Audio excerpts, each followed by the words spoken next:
Meanwhile, Malacanang says the territorial claim of the government in the West Philippine Sea remains strong.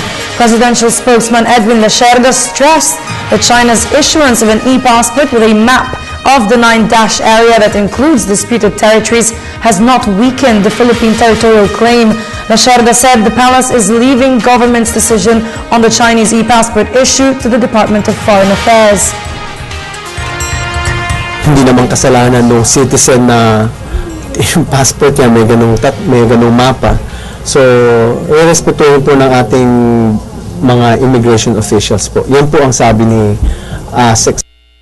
Raul Hernandez. No, hindi naman.